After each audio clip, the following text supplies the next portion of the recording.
Exit point कोई और क्यों नहीं था वहाँ पर? बस फर्स्ट, ऐसा बोला जा रहा है कि वहाँ बस फर्स्ट फ्लोर तक सीढ़ियाँ थी, उसके बाद लिफ्ट था, और जब लाइट कट गई। उस समय पुलिस आ चुकी थी पर फायर ब्रिगेड जैसी वहाँ कोई चीज़ उपलब्ध नहीं थी, वहाँ पे नहीं आया था फायर ब्रिगेड। सिर्फ लिफ्ट थी, इसके चक्कर में बच्चों को ज्यादा प्रॉब्लम्स हुई हैं। अगर सीढ़ियां बनी होती तो ये हादसा नहीं होता, कम होता। या हमारे मोदी जी बोले कि 2 लाख रुपए हम दे देंगे, तो इस आश्वासन से किसी का बच्चा तो वापस नहीं आ सकता है ना। इस चीज पर ध्यान देना चाहिए प्रशासन को और बहुत तगड़ी कार्रवाई करनी चाहिए इस पे। इमरजेंसी एग्जिट तो नहीं था क्योंकि उस टाइम मैं वहीं से कोचिंग जा रहा था, मेरी भी कोचिंग उधर ही रोड पे है। तो जब मैं जा रहा था तो वहाँ पे आग तो लग चुकी थी। फिर वहाँ पे बच्चे चिल्ला रहे थे, चीख रहे थे, एक दो को तो कूदते हुए देखा मैंने सामने से। उसमें जो नगर निगम है उसको अब अपनी जिम्मेदारी धीरे धीरे समझ में आ रही है, और ये हमने देखा भी था कि कैसे मुख्यमंत्री खुद वहाँ से अलीगढ़ में जैसे वहाँ अपना स्पीच दे रहे थे, उनको पता चला तो वो तुरंत ही आए। लेकिन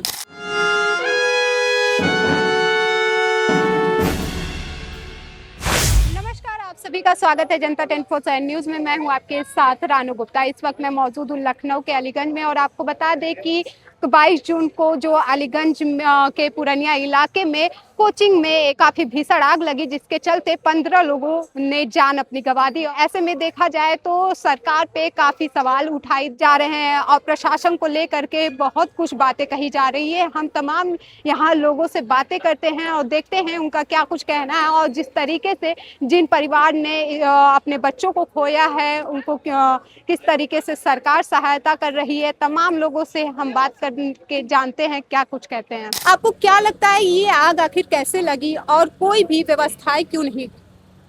अभी जैसे देखा जाए कि कल जितने भी बच्चे मरे हैं उस कोचिंग इंस्टीट्यूट बोला जाए या जो भी एनिमेशन गेम जो भी था वहाँ पर, ऐसा देखा जाता है कि पूरे लखनऊ में ये अगर इसकी जिम्मेदारी ली जाए तो इसको तो नगर निगम के ऊपर अपनी जिम्मेदारी लेनी चाहिए कि वहाँ पर क्यों बस एक ही वहाँ पर गेट था, एग्जिट पॉइंट कोई और क्यों नहीं था वहाँ पर? बस फर्स्ट, ऐसा बोला जा रहा है कि वहाँ बस फर्स्ट फ्लोर तक सीढ़ियाँ थी, उसके बाद लिफ्ट था, और जब लाइट कट गई तो लिफ्ट फिर चलेगी नहीं, जिसके कारण जो बच्चे थे वहाँ फंस गए, और उसके बाद वो उसमें दम घुटने के कारण उनकी मृत्यु हो गई।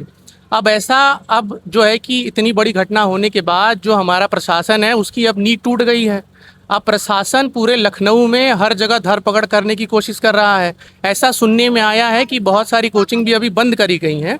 उसमें जो नगर निगम है उसको अब अपनी जिम्मेदारी धीरे धीरे समझ में आ रही है, और ये हमने देखा भी था कि कैसे मुख्यमंत्री खुद वहाँ से अलीगढ़ में जैसे वहाँ अपना स्पीच दे रहे थे, उनको पता चला तो वो तुरंत ही आए। लेकिन कहीं आ जाना, कोई बहुत बड़ी घटना होने के बाद, किसी की जान चली जाने के बाद अगर नगर निगम ऐसे जागता है तो फिर तो हमारे जीवन है, जो बच्चे हैं, बच्चे भी तो भाई जिसके माँ बाप के बच्चे गए हैं, ये क्षति आप उनसे पूछिए। ये क्षति हमारे मुख्यमंत्री 5 लाख रुपए दे दिए, या हमारे मोदी जी बोले कि 2 लाख रुपए हम दे देंगे, तो इस आश्वासन से किसी का बच्चा तो वापस नहीं आ सकता है ना। इसकी तो जिम्मेदारी हर किसी एक, जो भी वहाँ पे जैसे हमारे नगर आयुक्त हैं या जो नगर निगम के हमारे महापौर हैं सुषमा जी, उनको तो जिम्मेदारी उठानी चाहिए ना। कि क्या ये तभी होगा, ये जिम्मेदारी तभी ली जाएगी जब किसी की जान चली जाएगी? क्या हमारे जो जीवन का मूल्य बस इतना है कि जब आपकी जान जाएगी, जब 20 बच्चे 25 बच्चे किसी शहर में मरेंगे तो क्या तभी प्रशासन जगेगा? ऐसा कहा जा रहा है कि जो शुक्ला जी हैं जिनका वो आवास था वहाँ पर, तो वो घर बनाने के लिए वहाँ पर आवंटित था, लेकिन वहाँ पर 3 मंजिला बिल्डिंग बना दी गई। तो क्या अभी तक जो इससे पहले जो जांच हो रही थी वो क्या बस दिखावा था? ये जो मंत्रालय है या ये जहाँ पर ये मंत्री रखे जाते हैं, जो हमारे डीएम हैं या जितने भी बड़े बड़े अधिकारी हैं, वो क्या बस पैसा खाने के लिए हैं? हमारे जीवन का मूल्य कुछ नहीं है? फिर तो यही देखा जाता है ना कि हमारा प्रशासन बिल्कुल ही नगण्य है जी। सरकार ये कह रही है कि जितने भी लोग इसमें शामिल थे या फिर जिन्होंने लापरवाही बरती उनको हिरासत में भी लिया गया है। हिरासत में ले लिया जाए, उनको निलंबित कर दिया जाए, उनकी सैलरी आधी कर दी जाए, या उनको नौकरी से निकाल दिया जाए। ये सब आश्वासन क्या किसी के बच्चे को वापस दिला सकता है? नहीं दिला सकता है।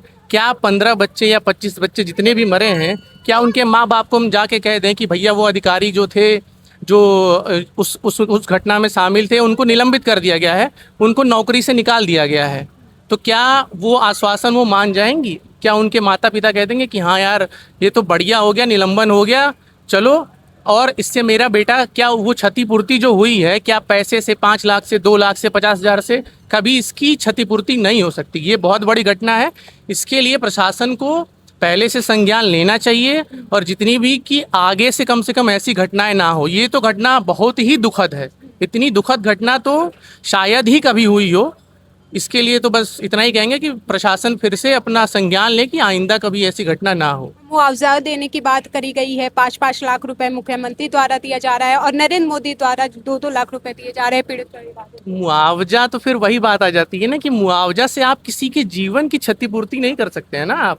भाई किसी का जो बच्चा है वो 5 लाख से 2 लाख से वो पैसा तो वापस नहीं आ जाएगा। हाँ ठीक है, मुख्यमंत्री राहत कोष हो गया या प्रधानमंत्री राहत कोष हो गया, उससे पैसा आप दे सकते हैं क्योंकि आपको भाई जनता के बीच में कुछ तो आश्वासन देना ही पड़ेगा ना। अब यही बात पहले अगर अधिकारी वहाँ आ करके और यही जांच पहले हो गई होती कि वहाँ आवासीय योजना पे 3 मंजिला बिल्डिंग क्यों बन गई है, तो ये शायद घटना पहले ना हुई होती। तो हम यही कहना चाहेंगे कि प्रशासन अच्छे से कार्य करे, उसके लिए अलग से मंत्रालय बनाए, उसके लिए बजट में आवंटन है, उसके लिए बहुत सारी योजनाएं हैं। तो जो हो रहा है उसका ग्राउंड पे इम्प्लीमेंटेशन अच्छे से हो तो ऐसी जाने नहीं जाएंगी, बच जाएंगी। ये कहना चाहते। क्या कुछ कहेंगे भैया आप कि जिस तरीके से वहाँ पे लोग यहाँ पे घायल हुए, कुछ मृत्यु हो मतलब मर गए और ऐसे में देखा जाए तो परिवार को पे क्या बीत रहा होगा और क्या इस तरीके की लापरवाही क्या कुछ कहती है? लापरवाही तो रही है क्योंकि इतने बच्चों की जाने जाना आम बात तो नहीं है। जिनके बच्चे गए हैं वो वही बता सकते हैं बेटे की अहमियत या एक लड़की की अहमियत क्या होती है। जिनके नहीं है उनसे पूछिए। अब पैसे दे देने से कुछ होगा तो नहीं, पर ठीक है, अब क्या कर सकते हैं। अब प्रशासन की गलती है, उन्हें देखना चाहिए। अब आगे से ऐसा ना हो उसके लिए अब प्रशासन को और ध्यान देना चाहिए। देखा जाए तो ऐसे में सुनने में आ रहा है कि वहाँ पे जो गेट था वो फिंगरप्रिंट द्वारा खुलता था और लॉक हो गया उस समय, जिस वजह से बच्चे निकल नहीं पाए और कुछ बाथरूम में चले गए जिस वजह से वहाँ फंस गए और वहाँ पे धुएं से किसी की मौत हो गई, कोई जल गया और कुछ बच्चे निकलने की कोशिश भी की है। तो लोग कूद के निकले, कुछ बच गए, कुछ मर गए और कुछ घायल अभी बहुत ज़्यादा ही हैं। ऐसे में देखा जाए तो क्या वो उस तरीके से गेट होना चाहिए और इमरजेंसी कोई एग्जिट नहीं था? इमरजेंसी एग्जिट तो नहीं था क्योंकि उस टाइम मैं वहीं से कोचिंग जा रहा था। मेरी भी कोचिंग उधर ही रोड पे है। अच्छा। तो जब मैं जा रहा था तो वहाँ पे आग तो लग चुकी थी। फिर वहाँ पे बच्चे चिल्ला रहे थे, चीख रहे थे। 1-2 को तो कूदते हुए देखा मैंने सामने से। तो वो इमरजेंसी एग्जिट तो वहाँ पे था ही नहीं, और बल्कि 3 फ्लोर्स की बिल्डिंग पे इमरजेंसी एग्जिट होना तो बहुत ज़रूरी है। आदमी फंस जाए तो कैसे नीचे आएगा। क्या जिस समय आप कोचिंग के लिए जा रहे थे उस समय दमकल विभाग वहाँ पे मौजूद थी? उस समय पुलिस आ चुकी थी पर फायर ब्रिगेड जैसी वहाँ कोई चीज़ उपलब्ध नहीं थी। वहाँ पे नहीं आया था फायर ब्रिगेड। उसको आना लापरवाही है, वरना आ जानी चाहिए थी फायर ब्रिगेड को। बहुत देर बाद आई। क्या कुछ कहेंगे मैम जिस तरीके से कल बच्चे बहुत ही ज़्यादा दुखद घटना है और ये मतलब पहले से ही ध्यान देना चाहिए था इस चीज़ को लेके। इतना बड़ा कोचिंग सेंटर चल रहा था, वहाँ पे अभी के लिए कुछ व्यवस्थाएं होनी चाहिए। अचानक अगर कुछ वारदात गर्मियों में वैसे भी होती है तो उसके लिए व्यवस्थाएं पहले से होनी चाहिए। और जिन लोगों के बच्चे गए हैं उनके दिल से पूछिए क्या हो रहा है। पैसा चाहे जितना भी दे दें लेकिन उनके बच्चे तो वापस आएंगे नहीं। इस चीज़ पर ध्यान देना चाहिए प्रशासन को और बहुत तगड़ी कार्रवाई करनी चाहिए इस पे। कुछ लोगों को निलंबित भी किया गया है, कुछ लोगों को वहाँ गिरफ्तारी में लिया गया, जिन्होंने लापरवाही बरती उसको निलंबित कर दिया गया और जिनकी उसमें दोषी जो पाए गए हैं उनको गिरफ्तार किया गया है। गिरफ्तार किया गया, ये सही है, आगे के लिए सही है। आगे के लिए प्रशासन अगर ऐसी कार्रवाई करेगी तो ठीक है, लेकिन अब बहुत ध्यान देना चाहिए आगे से ऐसा ना हो। आप क्या कुछ कहेंगी मैम? सुनने में आया है वहाँ एग्जिट था ही नहीं, सिर्फ लिफ्ट थी। इसके चक्कर में बच्चों को ज़्यादा प्रॉब्लम्स हुई हैं। अगर सीढ़ियाँ बनी होती तो ये हादसा नहीं होता, कम होता। तो सीढ़ियाँ बनी नहीं थी, लिफ्ट खत्म हो गई थी, तो बच्चे निकलते कहाँ से? इस चक्कर में जो हादसा हुआ इसी रीजन से। इस कारण ये सारी कोचिंगें बंद होनी, जैसी भी ऐसी बिल्डिंग है सब बंद होनी चाहिए, क्योंकि भाई जान से ज़्यादा प्यारा कुछ थोड़ी नहीं है। सुनने में आया है कि जब चेकिंग द्वारा फिर प्रशासन जो अलर्ट मोड पे आई, चेकिंग हुआ, 22 कोचिंग को बंद कर दिया गया इसी लापरवाही के चलते। सिर्फ दिख रहा है, होगा तब देखा जाएगा। ये सेकंड कांड है, अभी दिल्ली में भी ऐसा ही हुआ था। अब ये यहाँ पर भी हुआ है, आगे से ऐसा ना हो।